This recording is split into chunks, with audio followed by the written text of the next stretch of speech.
ਕਰਦੇ ਹਨ ਕਿ ਉਹਨਾਂ ਦਾ ਹੀ ਹਿਰਦਾ ਰੂਪੀ ਖਜ਼ਾਨਾ, ਹਿਰਦਾ ਰੂਪੀ ਭੰਡਾਰਾ ਸ਼ੁਭ ਗੁਣਾਂ ਨਾਲ ਪੂਰਨ ਹੈ। ਆਸਾ ਮਹੱਲਾ ਪੰਜਵਾ। ਤੀਰਥ ਜਾਓ ਤਾਂ ਹਉ ਹਉ ਕਰਤੇ, ਪੰਡਤ ਪੁੱਛੋ ਤਾਂ ਮਾਇਆ ਰਾਤੇ। ਸੋ ਅਸਥਾਨ ਬਤਾਵੋ ਮੀਤਾ, ਜਾਂ ਕੈ ਹਰ ਹਰ ਕੀਰਤਨ ਨੀਤਾ ਰਹਾਉ। ਸ਼ਾਸਤਰ ਵੇਦ ਪਾਪ ਪੁੰਨ ਵਿਚਾਰ, ਨਰਕ ਸੁਰਗ ਫਿਰ ਫਿਰ ਅਵਤਾਰ। ਗ੍ਰਸਤ ਮੈਂ ਚਿੰਤ ਉਦਾਸ ਅਹੰਕਾਰ, ਕਰਮ ਕਰਤ ਜੀ ਕੋ ਜੰਜਾਰ। ਪ੍ਰਭ ਕਿਰਪਾ ਤੇ ਮਨ ਬਸ ਆਇਆ, ਨਾਨਕ ਗੁਰਮੁਖ ਧਰੀ ਤਨ ਮਾਇਆ। ਸਾਧ ਸੰਗ ਹਰ ਕੀਰਤਨ ਗਾਈਐ, ਇਹੋ ਅਸਥਾਨ ਗੁਰੂ ਤੇ ਪਾਈਐ। ਰਹਾਉ ਦੂਜਾ। ਗੁਰੂ ਅਰਜਨ ਦੇਵ ਮਹਾਰਾਜ ਜੀ ਗੁਰਬਾਣੀ ਦੁਆਰਾ ਸਮਝਾ ਰਹੇ ਹਨ ਕਿ ਜਿਸ ਸਮੇਂ ਸ੍ਰੀ ਗੁਰੂ ਅਰਜਨ ਦੇਵ ਮਹਾਰਾਜ ਜੀ ਪਾਸ ਕੋਈ ਜਗਿਆਸੂ ਆਇਆ, ਉਸ ਜਗਿਆਸੂ ਨੇ ਬੇਨਤੀ ਕੀਤੀ ਕਿ ਮਹਾਰਾਜ ਮੈਂ ਬਹੁਤ ਤੀਰਥਾਂ ਆਦਿ 'ਤੇ ਜਾ ਆਇਆ ਹਾਂ, ਬਹੁਤ ਪੰਡਤਾਂ ਵਿਦਵਾਨਾਂ ਕੋਲੋਂ ਵੀ ਪੁੱਛਿਆ ਹੈ ਅਤੇ ਸ਼ਾਸਤਰਾਂ ਵੇਦਾਂ ਆਦਿਕ ਨੂੰ ਪੜ੍ਹਿਆ ਹੈ, ਪਰੰਤੂ ਮੈਂ ਮਾਇਆ ਦੇ ਮੋਹ ਤੋਂ ਛੁਟਕਾਰਾ ਨਹੀਂ ਪਾ ਸਕਿਆ। ਆਪ ਜੀ ਕਿਰਪਾ ਕਰਕੇ ਇਸ ਮਾਇਆ ਦੀ ਪਕੜ ਤੋਂ ਬਚਣ ਦਾ ਉਪਦੇਸ਼ ਬਖਸ਼ੋ। ਤਾਂ ਸਤਿਗੁਰੂ ਗੁਰੂ ਅਰਜਨ ਦੇਵ ਮਹਾਰਾਜ ਜੀ ਉਸ ਦੀ ਬੇਨਤੀ ਨੂੰ ਸ਼ਬਦ ਵਿੱਚ ਕਥਨ ਕਰਦੇ ਹੋਏ ਮਾਇਆ ਦੇ ਮੋਹ ਤੋਂ ਬਚਣ ਦਾ ਉਪਦੇਸ਼ ਬਖਸ਼ਿਸ਼ ਕਰਦੇ ਹਨ। ਮਹਾਰਾਜ ਜੀ ਨੂੰ ਮਹਾਰਾਜ ਜੀ ਕਹਿਣ ਲੱਗੇ ਕਿ ਤੀਰਥ ਜਾਓ ਤਾਂ ਹਉ ਹਉ ਕਰਤੇ। ਕਹਿਣ ਲੱਗੇ, ਜਗਿਆਸੂ ਕਹਿੰਦਾ ਹੈ ਕਿ ਮਹਾਰਾਜ ਜੇ ਮੈਂ ਤੀਰਥਾਂ ਉੱਪਰ ਜਾਂਦਾ ਹਾਂ ਤਾਦ ਉੱਥੇ ਵਸਣ ਵਾਲੇ ਲੋਕ ਜਾਂ ਰਿਸ਼ੀ ਮੁਨੀ ਆਦਿਕ ਕੋਈ ਕਹਿੰਦਾ ਹੈ ਕਿ ਮੈਂ ਵੱਡਾ ਮਹਾਤਮਾ ਹਾਂ, ਕੋਈ ਕਹਿੰਦਾ ਹੈ ਮੈਂ ਮੁਕਤੀ ਦੇ ਸਕਦਾ ਹਾਂ। ਇਉਂ ਮੈਂ ਕਰਤੇ ਰਹਿੰਦੇ ਹਨ ਕਿ ਮੈਂ ਕਰਦੇ ਰਹਿੰਦੇ ਹਨ। ਪੰਡਤ ਪੁੱਛੋ ਤਾਂ ਮਾਇਆ ਰਾਤੇ। ਜੇਕਰ ਪੰਡਤ ਵਿਦਵਾਨਾਂ ਨੂੰ ਮਾਇਆ ਦੇ ਮੋਹ ਤੋਂ ਛੁੱਟਣ ਬਾਰੇ ਪੁੱਛਦਾ ਹਾਂ ਤਾਂ ਉਹ ਆਪ ਹੀ ਮਾਇਆ ਵਿੱਚ ਰਾਤੇ ਰੰਗੇ ਹੋਏ ਹਨ। ਜਗਿਆਸੂ ਗੁਰੂ ਅਰਜਨ ਦੇਵ ਮਹਾਰਾਜ ਜੀ ਨੂੰ ਸਵਾਲ ਕਰਦੇ ਹੋਏ ਕਹਿਣ ਲੱਗੇ, ਮਹਾਰਾਜ ਤੀਰਥ ਜਾਓ ਤਾਂ ਹਉ ਹਉ ਕਰਤੇ, ਪੰਡਤ ਪੁੱਛੋ ਤਾਂ ਮਾਇਆ ਰਾਤੇ। ਜਗਿਆਸੂ ਕਹਿੰਦਾ ਗੁਰੂ ਅਰਜਨ ਦੇਵ ਮਹਾਰਾਜ ਜੀ ਨੂੰ, ਮਹਾਰਾਜ ਜੇ ਮੈਂ ਤੀਰਥਾਂ ਉੱਪਰ ਜਾਂਦਾ ਹਾਂ ਤਦ ਹੀ ਉੱਥੇ ਵਸਣ ਵਾਲੇ ਲੋਕ, ਤੀਰਥਾਂ 'ਤੇ ਰਹਿਣ ਵਾਲੇ ਲੋਕ ਜਾਂ ਰਿਸ਼ੀ ਮੁਨੀ ਆਦਿਕ ਕਹਿੰਦੇ ਹਨ ਕਿ ਮੈਂ ਵੱਡਾ ਮਹਾਤਮਾ ਹਾਂ, ਕੋਈ ਕਹਿੰਦਾ ਹੈ ਮੈਂ ਮੁਕਤੀ ਦੇ ਸਕਦਾ ਹਾਂ। ਇਉਂ ਮੈਂ ਕਰਦੇ ਰਹਿੰਦੇ ਹਨ, ਮੈਂ ਆਹ ਕਰ ਸਕਦਾ ਹਾਂ, ਮੈਂ ਆਹ ਕਰ ਸਕਦਾ ਹਾਂ। ਪਰ ਜੇਕਰ ਪੰਡਤ ਪੁੱਛੋ ਤਾਂ ਮਾਇਆ ਰਾਤੇ, ਪਰ ਜੇਕਰ ਪੰਡਤ ਵਿਦਵਾਨਾਂ ਨੂੰ ਮਾਇਆ ਦੇ ਮੋਹ ਤੋਂ ਛੁੱਟਣ ਬਾਰੇ ਪੁੱਛਦਾ ਹਾਂ ਤਾਂ ਉਹ ਆਪ ਹੀ ਮਾਇਆ ਵਿੱਚ ਰਾਤੇ ਰੰਗੇ ਹੋਏ ਹਨ। ਸੋ ਅਸਥਾਨ ਬਤਾਵੋ ਮੀਤਾ। ਹੇ ਮੇਰੇ ਮੀਤਾ ਮਿੱਤਰ ਸਰੂਪ ਸਤਿਗੁਰੂ ਜੀ, ਮੈਨੂੰ ਉਹ ਅਸਥਾਨ, ਉਹ ਜਗ੍ਹਾ ਦਾ ਦੱਸਣਾ ਕਰੋ, ਬਤਾਉਣਾ ਕਰੋ। ਜਾਂ ਕੈ ਹਰ ਹਰ ਕੀਰਤਨ ਨੀਤਾ।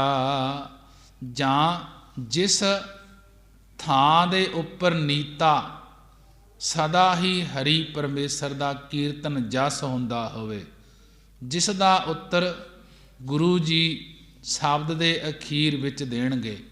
ਦੋ ਰਹਾਉ ਦਾ ਭਾਵ ਹੈ, ਜਿਹੜਾ ਅਖੀਰਲਾ ਰਹਾਉ ਹੈ ਉਸ ਦੇ ਵਿੱਚ ਗੁਰੂ ਅਰਜਨ ਦੇਵ ਮਹਾਰਾਜ ਜੀ ਇਸ ਦਾ ਉੱਤਰ ਦੇਣਗੇ।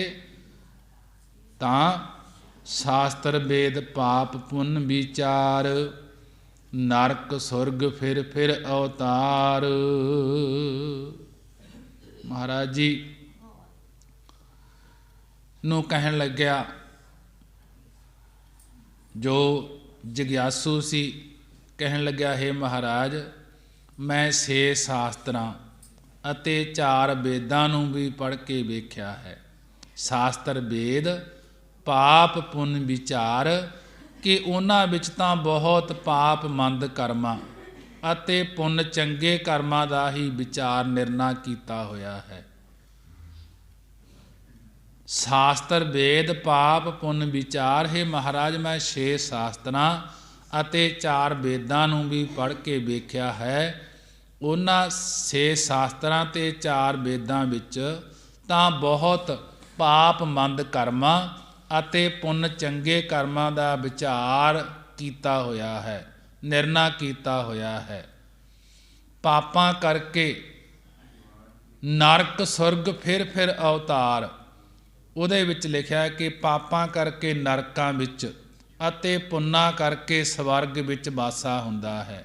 ਇਉਂ ਫਿਰ ਫਿਰ ਮੁੜ ਮੁੜ ਕੇ ਸੰਸਾਰ ਵਿੱਚ ਅਵਤਾਰ ਆਉਣਾ ਪੈਂਦਾ ਹੈ, ਜਨਮ ਲੈਣਾ ਪੈਂਦਾ ਹੈ। ਮਹਾਰਾਜ ਜੀ ਨੂੰ ਕਹਿਣ ਲੱਗੇ, ਗ੍ਰਸਤ ਮੈਂ ਚਿੰਤ ਉਦਾਸ ਅਹੰਕਾਰ।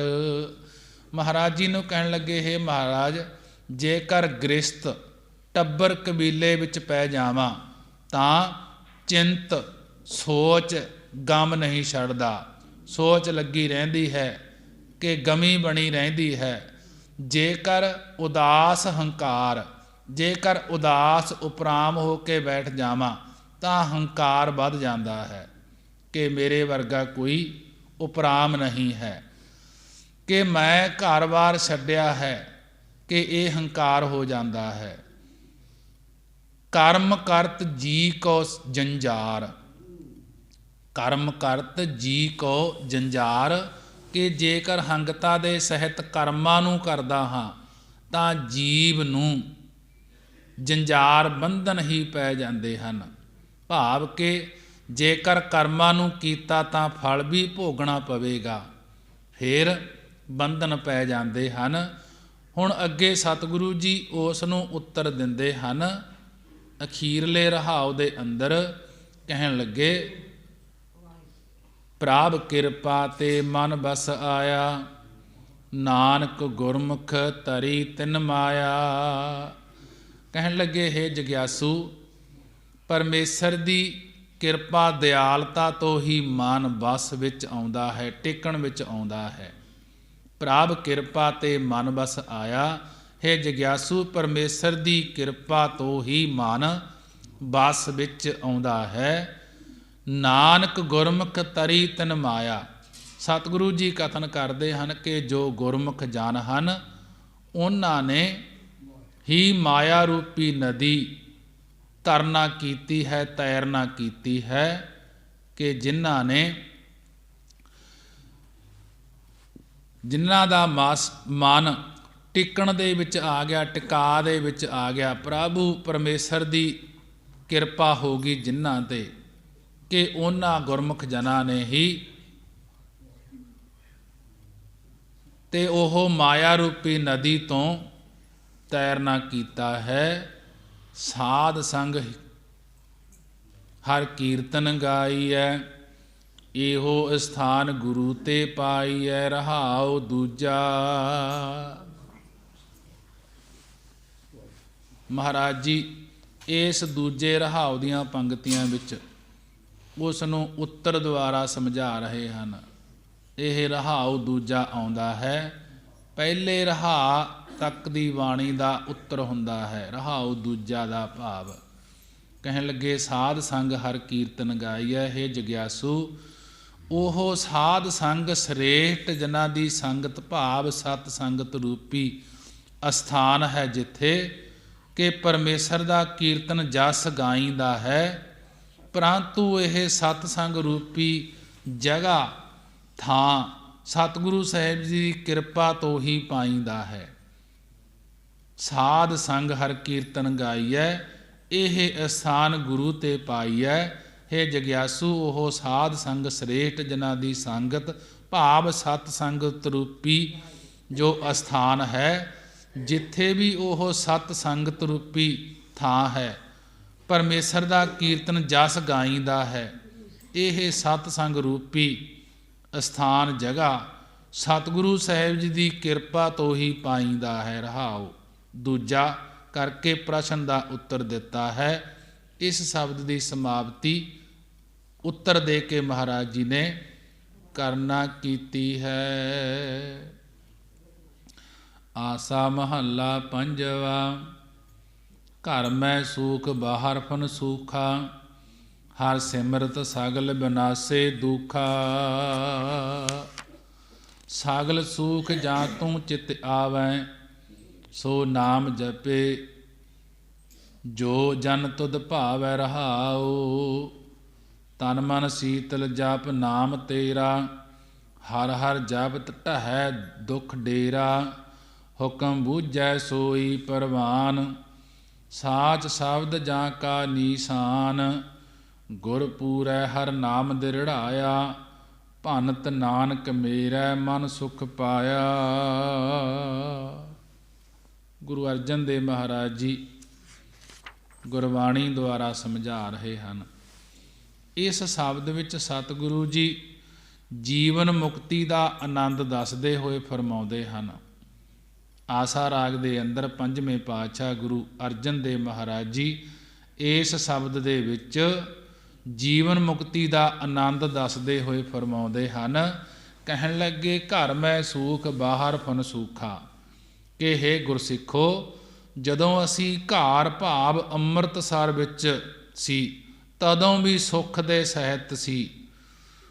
ਬਾਹਰ ਫੁਨ ਸੂਖਾ, ਫੁਨ ਫੇਰ ਜਦੋਂ ਬਾਹਰ ਬਡਾਲੀ ਸਾਹਿਬ ਵਿਖੇ ਜਾ ਰਹੇ ਉੱਥੇ ਵੀ ਸੁੱਖ ਦੇ ਸਹਿਤ ਹੀ ਸੀ। ਹਰ ਸਿਮਰਤ ਸਗਲ ਬਿਨਾਸੇ ਦੁਖਾ। ਮਹਾਰਾਜ ਜੀ ਕਹਿਣ ਲੱਗੇ ਕਿ ਅੰਤਰਮੁਖ ਬਿਰਤੀ ਰੂਪੀ ਘਰ ਵਿੱਚ ਵੀ ਸੁੱਖ ਹੈ ਤੇ ਬਾਹਰ ਸੰਸਾਰ ਵਿੱਚ ਵੀ ਸੁੱਖ ਹੀ ਸੁੱਖ ਹੈ। ਹਰੀ ਪਰਮੇਸ਼ਰ ਨੂੰ ਸਿਮਰਤ ਸਿਮਰਦਿਆਂ ਯਾਦ ਕਰਦਿਆਂ ਸਾਰੇ ਜੰਮਣ ਮਰ ਰੂਪੀ ਦੁੱਖ ਬਿਨਾਸੇ ਨਾਸ ਹੋ ਜਾਂਦੇ ਹਨ। ਸਗਲ ਸੂਖ ਜਾਂ ਤੂੰ ਚਿੱਤ ਆਵੈ। ਹੇ ਮਹਾਰਾਜ, ਜਦੋਂ ਤੁਸੀਂ ਚੇਤੇ ਆਉਂਦੇ ਹੋ ਤਾਂ ਸਗਲ ਸਾਰੇ ਸੂਖ ਸੁਖ ਆਨੰਦ ਪ੍ਰਾਪਤ ਹੋ ਜਾਂਦੇ ਹਨ। ਸੋ ਨਾਮ ਜਪੈ ਜੋ ਜਨ ਤੁਧ ਭਾਵੈ, ਜੋ ਜਿਹੜਾ ਜਨ ਪੁਰਸ਼ ਤੁਹਾਨੂੰ ਭਾ ਜਾਂਦਾ ਹੈ, ਤੁਹਾਨੂੰ ਚੰਗਾ ਲੱਗਦਾ ਹੈ, ਉਹ ਹੀ ਤੁਹਾਡਾ ਨਾਮ ਜਪਦਾ ਹੈ। ਰਹਾਉ ਵਿਸ਼ਰਾਮ ਦੇ ਕੇ ਮਹਾਰਾਜ ਜੀ ਅੱਗੇ ਕਹਿਣ ਲੱਗੇ ਤਨ ਮਨ ਸੀਤਲ ਜਪ ਨਾਮ ਤੇਰਾ। ਹੇ ਪਰਮੇਸ਼ਰ, ਤੁਹਾਡਾ ਨਾਮ ਜਪਣ ਕਰਕੇ ਤਨ ਸਰੀਰ ਵਿਸ਼ਿਆਂ ਵੱਲੋਂ ਤੇ ਮਨ ਬਾਸ਼ਨਾ ਵੱਲੋਂ ਹਟ ਕੇ ਸੀਤਲ ਠੰਡਾ ਹੋ ਜਾਂਦਾ ਹੈ। ਹਰ ਹਰ ਜਪ ਟੱਟਾ ਹੈ ਦੁੱਖ ਡੇਰਾ। ਕਿ ਹੇ ਹਰੀ ਪਰਮੇਸ਼ਰ, ਤੇਰਾ ਨਾਮ ਜਪਣ ਕਰਕੇ ਜੰਮਣ ਮਰਨ ਰੂਪੀ ਦੁੱਖਾਂ ਦਾ ਡੇਰਾ ਜੋ ਅਸਥਾਨ ਭਾਵ ਅਗਿਆਨ, ਇਹ ਢਹਿ ਜਾਂਦਾ ਹੈ, ਡਿੱਗ ਜਾਂਦਾ ਹੈ, ਨਾਸ ਹੋ ਜਾਂਦਾ ਹੈ। ਹੁਕਮ ਬੂਝੈ ਸੋਈ ਪ੍ਰਵਾਨ। ਹੇ ਪਰਮੇਸ਼ਰ, ਜੋ ਆਪ ਜੀ ਦੇ ਹੁਕਮ ਫਰਮਾਨ ਨੂੰ ਬੁੱਝਦਾ ਹੈ, ਸਮਝਦਾ ਹੈ, ਭਾਵ ਜੋ ਤੁਹਾਡਾ ਹੁਕਮ ਹੈ ਕਿ ਕਲਯੁਗ ਵਿੱਚ ਨਾਮ ਜਪਣ ਦੀ ਰੁੱਤ ਹੈ, ਇਸ ਨੂੰ ਜਿਹੜਾ ਪੁਰਸ਼ ਗੁਰਾਂ ਦੁਆਰਾ ਬੁੱਝ ਲੈਂਦਾ ਹੈ ਕਿ ਕਲਯੁਗ ਦੇ ਸਮੇਂ ਵਿੱਚ ਨਾਮ ਜਪਣ ਦੀ ਰੁੱਤ ਹੈ, ਕਿ ਨਾਮ ਜਪਣਾ ਚਾਹੀਦਾ ਹੈ, ਜਿਹੜਾ ਇਹ ਸਮਝ ਲੈਂਦਾ ਹੈ ਸਾਚ ਸ਼ਬਦ ਜਾਂ ਕਾ ਨੀਸਾਨ, ਉਹੀ ਤੇਰੀ ਦਰਗਾਹ ਵਿੱਚ ਪ੍ਰਵਾਨਿਕ ਹੈ। ਜਿਨ੍ਹਾਂ ਕੋਲ ਸਤਿਗੁਰਾਂ ਦੇ ਸੱਚੇ ਉਪਦੇਸ਼ ਦਾ ਚਿੰਨ ਪ੍ਰਵਾਨਾ ਨਿਸ਼ਾਨ ਹੈ, ਉਹ ਵੀ ਸਫਲੇ ਹਨ। ਉਹੀ ਸੰਸਾਰ ਦੇ ਵਿੱਚ ਲੋਕ ਪਰਲੋਕ ਦੇ ਵਿੱਚ ਸਫਲੇ ਹਨ, ਜਿਨ੍ਹਾਂ ਨੇ ਤੇਰੇ ਨਾਮ ਨੂੰ ਜਪਿਆ ਹੈ। ਗੁਰੂ ਦੇ ਉਪਦੇਸ਼ ਦੁਆਰਾ ਗੁਰ ਪੂਰੈ ਹਰ ਨਾਮ ਦਿਰੜਾਇਆ। ਭੰਤ ਨਾਨਕ ਮੇਰਾ ਮਨ ਸੁਖ ਪਾਇਆ। ਮਹਾਰਾਜ ਜੀ ਕਹਿਣ ਲੱਗੇ, ਹੇ ਭਾਈ, ਜਦੋਂ ਪੂਰਨ ਗੁਰੂ ਸਾਹਿਬ ਜੀ ਨੇ ਸਾਨੂੰ ਪਰਮੇਸ਼ਰ ਦਾ ਨਾਮ ਦ੍ਰਿੜ ਕਰਵਾਇਆ ਹੈ, ਪਰਪੱਕ ਕਰਵਾਇਆ ਹੈ, ਸਤਿਗੁਰੂ ਜੀ ਭੰਤ ਨਾਨਕ ਮੇਰਾ ਮਨ ਸੁਖ ਪਾਇਆ। ਸਤਿਗੁਰੂ ਜੀ ਭੰਤ ਹੁੰਦਾ ਉਚਾਰਦੇ ਹਨ। ਕਹਿਣ ਲੱਗੇ, ਤਾਦ ਸਾਡੇ ਮਨ ਸਾਡੇ ਹਿਰਦੇ ਨੇ ਆਨੰਦ ਦੇ ਤਾਈਂ ਪਾਉਣਾ ਕੀਤਾ ਹੈ ਕਿ ਜਦੋਂ ਪੂਰਨ ਸਤਿਗੁਰੂ ਸਾਹਿਬ ਜੀ ਨੇ ਸਾਨੂੰ ਪਰਮੇਸ਼ਰ ਦਾ ਨਾਮ ਦ੍ਰਿੜ ਕਰਵਾਇਆ ਹੈ, ਸਤਿਗੁਰੂ ਜੀ ਉਚਾਰਨ ਕਰਦੇ ਹਨ, ਤਦੋਂ ਸਾਡੇ ਮਨ ਵਿੱਚ ਹਿਰਦੇ ਵਿੱਚ ਆਨੰਦ ਤਾਈਂ ਪਾਉਣਾ ਕੀਤਾ ਹੈ। ਮਹਾਰਾਜ ਜੀ ਅਗਲੇ ਸ਼ਬਦ ਦੇ ਵਿੱਚ ਸਮਝਾ ਰਹੇ ਹਨ। ਆਸਾ ਮਹੱਲਾ ਪੰਜਵਾ। ਜਹਾਂ ਪਠਾਵੋ ਤਹਿ ਤਹਿ ਜਾਈ, ਜੋ ਤੁਮ ਦੇਹੋ ਸੋਈ ਸੁਖ ਪਾਈ। ਸਦਾ ਚੇਰੇ ਗੋਬਿੰਦ ਗੋਸਾਈ, ਤੁਮਰੀ ਕਿਰਪਾ ਤੇ ਤ੍ਰਿਪਤ ਅਗਾਈ ਰਹਾਉ। ਤੁਮਰਾ ਦੀਆ ਪੈਨੋ ਖਾਈ, ਤੋ ਪ੍ਰਸਾਦ ਪ੍ਰਭ ਸਖੀ ਬਲਾਈ।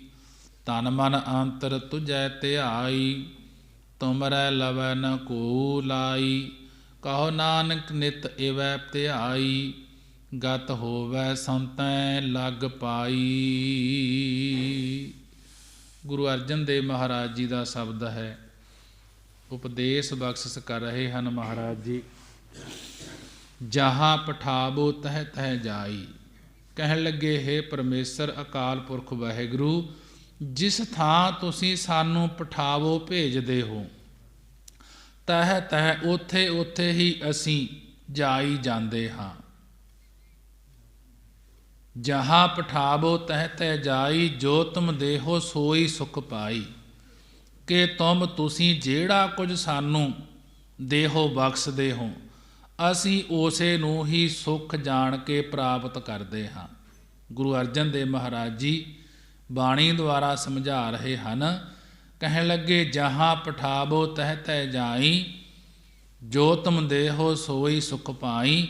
ਕਿ ਹੇ ਪਰਮੇਸ਼ਰ, ਜਿਸ ਥਾਂ ਤੁਸੀਂ ਸਾਨੂੰ ਪਠਾਵੋ ਭੇਜਦੇ ਹੋ, ਤਹਿ ਤਹਿ ਉੱਥੇ ਉੱਥੇ ਹੀ ਅਸੀਂ ਜਾਂਦੇ ਹਾਂ।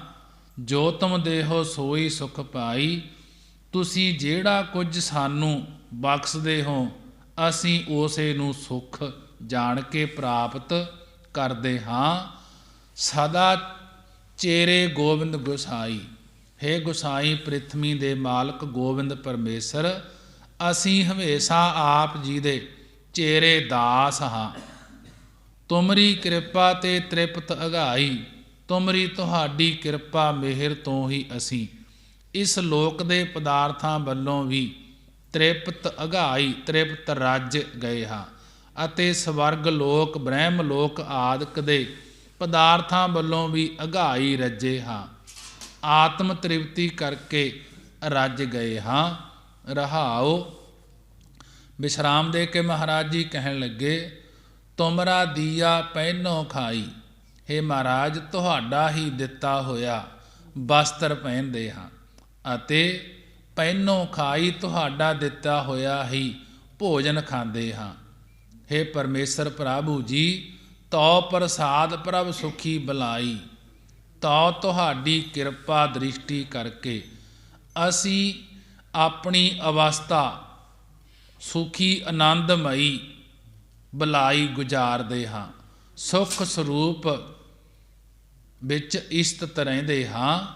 ਤਨ ਮਨ ਅੰਤਰ ਤੁਝੈ ਧਿਆਈ। ਹੈ ਮਹਾਰਾਜ, ਅਸੀਂ ਮਨ ਹਿਰਦੇ ਅਤੇ ਤਨ ਸਰੀਰ ਦੇ ਅੰਤਰ ਅੰਦਰ ਭਾਵ ਰੋਮ ਰੋਮ ਕਰਕੇ ਤੇ ਤੁਝੈ ਧਿਆਈ, ਤੇਰੇ ਤਾਈਂ ਧਿਆਉਣਾ ਕਰਦੇ ਹਾਂ। ਤੁਮਰੈ ਲਵੈ ਨਾ ਕੋਊ ਲਾਈ। ਤੁਮਰੈ ਤੁਹਾਡੇ ਲਵੈ ਸਦਰਸ ਬਰਾਬਰ, ਕਿਸ ਨੂੰ ਲਾਉਣਾ ਕਰੀਏ। ਭਾਵ ਆਪ ਜੀ ਦੇ ਬਰਾਬਰ ਕੋਈ ਹੋਰ ਹੈ ਨਹੀਂ। ਕਹੋ ਨਾਨਕ ਨਿਤ ਇਵੈ ਧਿਆਈ, ਗਤ ਹੋਵੈ ਸੰਤੈ ਲਗ ਪਾਈ। ਸਤਿਗੁਰੂ ਜੀ ਕਥਨ ਕਰਦੇ ਹਨ ਕਿ ਤੁਹਾਡੇ ਇਸ ਪ੍ਰਕਾਰ ਨਿਤਾ ਪ੍ਰਤ ਹੀ ਧਿਆਉਣਾ ਕਰੀਏ। ਕਹੋ ਨਾਨਕ ਨਿਤ ਇਵੈ ਧਿਆਈ। ਸਤਿਗੁਰੂ ਜੀ ਕਥਨ ਕਰਦੇ ਹਨ ਕਿ ਤੁਹਾਨੂੰ ਇਵੈ ਇਸ ਪ੍ਰਕਾਰ ਨਿਤਾ ਪ੍ਰਤ ਹੀ ਧਿਆਉਣਾ ਕਰੀਏ। ਹੇ ਮਹਾਰਾਜ, ਗਤ ਹੋਵੈ ਸੰਤੈ ਲਗ ਪਾਈ, ਕਿ ਆਪ ਜੀ ਦੇ ਸੰਤੈ ਸ਼ਾਂਤ ਚਿੱਤ ਮਹਾਤਮਾ ਦੇ ਚਰਨੀ ਲੱਗਣ ਕਰਕੇ ਮੁਕਤੀ ਦੀ ਪ੍ਰਾਪਤੀ ਹੁੰਦੀ ਹੈ। ਆਸਾ ਮਹੱਲਾ ਪੰਜਵਾ। ਊਠਤ ਬੈਠਤ ਸੋਭਤ ਧਿਆਈਐ, ਮਾਰਗ ਚਲਤ ਹਰੇ ਹਰ ਗਾਈਐ। ਸ਼ਰਾਵਨ ਸੁਨੀਜੈ ਅੰਮ੍ਰਿਤ ਕਥਾ, ਜਾਸ ਸੁਨੀ ਮਨ ਹੋਏ ਅਨੰਦਾ। ਦੁਖ ਰੋਗ ਮਨ ਸਗਲੇ ਲੱਥਾ ਰਹਾਉ, ਕਾਰਜ ਕਾਮ ਬਾਢ ਘਾਟ ਜਪੀਜੈ। ਗੁਰ ਪ੍ਰਸਾਦ ਹਰ ਅੰਮ੍ਰਿਤ ਪੀਜੈ, ਦਿਨ ਸਰੈਨ ਹਰ ਕੀਰਤਨ ਗਾਈਐ। ਸੋ ਜਨ ਜਮ ਕੀ ਬਾਟ ਨਾ ਪਾਈਐ, ਆਠ ਪਹਿਰ ਜਿਸ ਬਿਸਰਹਿ ਨਾਹੀ। ਗਤ ਹੋਵੈ ਨਾਨਕ ਤਿਸ ਲਗ ਪਾਈ। ਗੁਰੂ ਅਰਜਨ ਦੇਵ ਮਹਾਰਾਜ ਜੀ ਗੁਰਬਾਣੀ ਦੁਆਰਾ ਬਖਸ਼ਿਸ਼ ਕਰਦੇ ਹਨ। ਸਤਿਗੁਰੂ ਗੁਰੂ ਅਰਜਨ ਦੇਵ ਮਹਾਰਾਜ ਜੀ ਇਸ ਸ਼ਬਦ ਵਿੱਚ ਸਾਸ ਗਰਾਸ ਨਾਮ ਜਪਣ ਲਈ ਉਪਦੇਸ਼ ਬਖਸ਼ਦੇ ਹਨ ਕਿ ਸਾਸ ਗਰਾਸ, ਸਾਸ ਸਾਹ ਆਉਂਦਿਆਂ, ਗਰਾਸ ਭੋਜਨ ਖਾਂਦਿਆਂ ਨਾਮ ਜਪਣ ਬਾਰੇ ਉਪਦੇਸ਼ ਬਖਸ਼ਿਸ਼ ਕਰ ਰਹੇ ਹਨ। ਕਹਿਣ ਲੱਗੇ ਊਠਤ ਬੈਠਤ ਸੋਭਤ ਧਿਆਈਐ, ਕਿ ਹੇ ਭਾਈ ਊਠਤ ਉੱਠਦਿਆਂ, ਬੈਠਤ ਬੈਠਦਿਆਂ, ਸੋਭਤ ਸੌਣ ਲੱਗਿਆਂ ਹਰ ਸਮੇਂ ਪਰਮੇਸ਼ਰ ਨੂੰ ਧਿਆਉਣਾ ਕਰੀਏ। ਊਠਤ ਭਾਵ ਸੰਸਾਰ ਤੋਂ ਉਪਰਾਮ ਹੁੰਦਿਆਂ ਹੋਇਆ ਇਕਾਗਰਤਾ ਜਾਂ ਸਮਾਧੀ ਵਿੱਚ ਬੈਠਤ ਇਸਤਤ ਹੁੰਦਿਆਂ ਅਤੇ ਨਿਰਵਿਕਲਪ ਸਮਾਧੀ ਵਿੱਚ ਸੋਭਤ ਸੁੱਤੇ ਹੋਇਆਂ ਸਦਾ ਹੀ ਪਰਮੇਸ਼ਰ ਨੂੰ ਧਿਆਉਣਾ ਕਰੀਏ। ਮਾਰਗ ਚਲਤ ਹਰੇ ਹਰ ਗਾਈਐ, ਮਾਰਗ ਰਸਤੇ ਵਿੱਚ ਚਲਦਿਆਂ ਹੋਇਆਂ ਵੀ ਹਰੇ ਹਰ, ਹਰੀ ਪਰਮੇਸ਼ਰ ਦੇ ਗੁਣਾ, ਹਰੀ ਪਰਮੇਸ਼ਰ ਦੇ ਨਾਮ ਨੂੰ ਗਾਉਣਾ ਕਰੀਏ। ਸ਼ਰਾਵਣ ਸੁਨੀਜੈ ਅੰਮ੍ਰਿਤ ਕਥਾ, ਹੇ ਭਾਈ ਆਪਣੇ ਸ਼ਰਾਵਣ ਕੰਨਾਂ ਨਾਲ ਅੰਮ੍ਰਿਤ ਅਮਰ ਕਰਨ ਵਾਲੀ ਪਰਮੇਸ਼ਰ ਦੇ ਸਰੂਪ ਲੱਖਣ ਤੇ ਤ੍ਰਿਸ਼ਟੀ ਲੱਖਣ ਵਾਲੀ ਕਥਾ ਨੂੰ ਸੁਣਨਾ ਕਰੀਏ। ਜਾਸ ਸੁਣੀ ਮਨ ਹੋਏ ਆਨੰਦਾ, ਜਾਸ ਜਿਸ ਸੁੱਖ ਦੇਣ ਵਾਲੀ ਕਥਾ ਦੇ ਸੁਣਨ ਕਰਕੇ ਮਨ ਦੇ ਵਿੱਚ, ਹਿਰਦੇ ਵਿੱਚ ਆਨੰਦ ਪ੍ਰਾਪਤ ਹੁੰਦਾ ਹੈ ਅਤੇ ਦੁਖ ਰੋਗ ਮਨ ਸਗਲੇ ਲੱਥਾ ਅਤੇ ਜੰਮਣ ਮਰਨ ਦੇ ਦੁੱਖ ਤੇ ਹੰਕਾਰ ਆਦਿਕ ਮਨ ਦੇ ਰੋਗ ਸਾਰੇ ਹੀ ਲੱਥ ਜਾਂਦੇ ਹਨ, ਲਹਿ ਜਾਂਦੇ ਹਨ। ਜਿਸ ਸੁੱਖ ਦੇਣ ਵਾਲੀ ਕਥਾ ਦੇ ਸੁਣਨ ਕਰਕੇ ਹਿਰਦੇ ਵਿੱਚ ਆਨੰਦ ਪ੍ਰਾਪਤ ਹੁੰਦਾ ਹੈ ਅਤੇ ਜੰਮਣ ਮਰਨ ਦੇ ਦੁੱਖ ਤੇ ਹੰਕਾਰ ਆਦਿਕ ਮਨ ਦੇ ਰੋਗ ਸਾਰੇ ਲਹਿ ਜਾਂਦੇ ਹਨ। ਰਹਾਉ। ਵਿਸ਼ਰਾਮ ਦੇ ਕੇ ਮਹਾਰਾਜ ਜੀ ਕਹਿਣ ਲੱਗੇ ਕਾਰਜ ਕਾਮ ਬਾਢ ਘਾਟ ਜਪੀਜੈ, ਕਿ ਦੁਨਿਆਵੀ ਵਾਹਿਗੁਰੂ ਦੁਨਿਆਦਾਰੀ ਦੇ ਵਿਆਹ ਮੰਗਣੇ ਆਦਿਕ ਕਾਰਜ ਵਿਹਾਰ ਆਦਿਕ ਕੰਮ ਹੋਣ, ਬਾੜ ਰਸਤੇ ਉੱਪਰ ਤੁਰਨਾ ਹੋਵੇ, ਘਾਟ ਪਾਣੀ ਆਦਿਕ ਦੇ ਕਿਨਾਰੇ ਤੁਰਨਾ ਹੋਵੇ, ਹਰ ਵੇਲੇ ਹੀ ਪਰਮੇਸ਼ਰ ਦਾ ਨਾਮ ਜਪਣਾ ਕਰੀਏ। ਕਾਰਜ ਕਾਮ ਬਾੜ ਘਾਟ ਜਪੀਜੈ, ਕਿ ਦੁਨੀਆਦਾਰੀ ਦੇ ਵਿਆਹ ਮੰਗਣੇ ਆਦਿਕ ਕਾਰਜ ਵਿਹਾਰ ਆਦਿਕ ਕਾਮ ਕੰਮ ਹੋਣ, ਬਾੜ ਰਸਤੇ ਉੱਪਰ ਤੁਰਨਾ ਹੋਵੇ ਜਾਂ ਘਾਟ ਪਾਣੀ ਆਦਿਕ ਦੇ ਕਿਨਾਰਿਆਂ 'ਤੇ ਤੁਰਨਾ ਹੋਵੇ, ਹਰ ਵੇਲੇ ਹੀ ਪਰਮੇਸ਼ਰ ਦਾ ਨਾਮ ਜਪਣਾ ਕਰੀਏ। ਬ੍ਰਹਮ ਗਿਆਨ ਰੂਪੀ ਕਾਰਜ ਵਾਸਤੇ, ਸੰਸਾਰਕ ਕਾਮਨਾਵਾਂ ਪੂਰੀਆਂ ਕਰਨ ਵਾਸਤੇ, ਇੰਦਰੀਆਂ ਰੂਪੀ ਬਾਟ ਦਾ ਦਮਨ ਕਰਨ ਲਈ, ਅੰਤਸਕਰਨ ਰੂਪੀ ਹਿਰਦੇ ਰੂਪੀ ਘਾਟ ਵਿੱਚ ਬਿਰਤੀ ਇਸਤਤ ਕਰਕੇ ਨਾਮ ਜਪਣਾ ਕਰੀਏ। ਸਤਿਗੁਰਾਂ ਦੀ ਕਿਰਪਾ ਕਰਕੇ ਹਰੀ ਪਰਮੇਸ਼ਰ ਦੇ ਅੰਮ੍ਰਿਤ ਅਮਰ ਕਰਨ ਵਾਲੇ ਨਾਮ ਰਸ ਨੂੰ ਪੀਣਾ ਕਰੀਏ। ਦਿਨ ਸਰੈਣ ਹਰ ਕੀਰਤਨ ਗਾਈਐ। हे ਭਾਈ, ਜਿਹੜੇ ਦਿਨਸ ਦਿਨ ਅਤੇ ਰੈਣ ਰਾਤ ਸਦਾ ਪਰਮੇਸ਼ਰ ਦਾ ਕੀਰਤਨ ਜਾਸ ਗਾਉਂਦੇ ਹਨ, ਸੋ ਜਨ ਜਮ ਕੀ ਬਾਟ ਨਾ ਪਾਈਐ। ਸੋ ਉਹ ਜਨ, ਉਹ ਪੁਰਸ਼, ਉਹ ਜੀਵ ਜਮਦੂਤਾਂ ਦੀ ਬਾਟ ਨੂੰ ਨਹੀਂ ਪਾਉਂਦੇ, ਭਾਵ ਜਮਦੂਤਾਂ ਦੇ ਰਸਤੇ ਨਹੀਂ ਚੱਲਦੇ। ਆਠ ਪਹਿਰ ਜਿਸ ਬਿਸਰੇ ਨਾਹੀ। ਇਹ ਭਾਈ, ਜਿਸ ਨੂੰ ਪਰਮੇਸ਼ਰ ਆਠ ਪਹਿਰ ਅੱਠੇ ਪਹਿਰ ਭੁੱਲਦਾ ਨਹੀਂ ਹੈ। ਗਤ ਹੋਵੇ ਨਾਨਕ ਤਿਸ ਲਗ ਪਾਈ। ਸਤਿਗੁਰੂ ਜੀ ਕਥਨ ਕਰਦੇ ਹਨ ਕਿ ਉਸ ਪੁਰਸ਼ ਦੇ ਪਾਈ ਚਰਨੀ ਲੱਗਣ ਨਾਲ ਮੁਕਤੀ ਦੀ ਪ੍ਰਾਪਤੀ ਹੁੰਦੀ ਹੈ। ਆਠ ਪਹਿਰ ਜਿਸ ਬਿਸਰੇ ਨਾਹੀ। ਇਹ ਭਾਈ, ਜਿਸ ਨੂੰ ਪਰਮੇਸ਼ਰ ਆਠ ਪਹਿਰ ਅੱਠੇ ਪਹਿਰ ਭੁੱਲਦਾ ਨਹੀਂ ਹੈ। ਸਤਿਗੁਰੂ ਜੀ ਸਮਝਾ ਰਹੇ ਹਨ ਕਿ ਉਸ ਪੁਰਸ਼ ਦੇ ਪਾਈ ਚਰਨੀ ਲੱਗਣ ਕਰਕੇ ਮੁਕਤੀ ਦੀ ਪ੍ਰਾਪਤੀ ਹੁੰਦੀ ਹੈ। ਮਹਾਰਾਜ ਜੀ ਨੇ ਬੜੇ ਹੀ ਵਿਸਥਾਰ ਦੁਆਰਾ ਗੁਰਬਾਣੀ ਦੁਆਰਾ ਸਮਝਾਉਣਾ ਕੀਤਾ ਹੈ। ਬਾਣੀ ਪੜ੍ਹਦਿਆਂ ਤੋਂ, ਵਿਚਾਰਾਂ ਕਰਦਿਆਂ ਤੋਂ ਇੱਕ ਨਹੀਂ ਅਨੇਕਾਂ ਹੀ ਭੁੱਲਾਂ ਹੋ ਜਾਂਦੀਆਂ ਹਨ। ਗੁਰੂ ਤੇ ਗੁਰੂ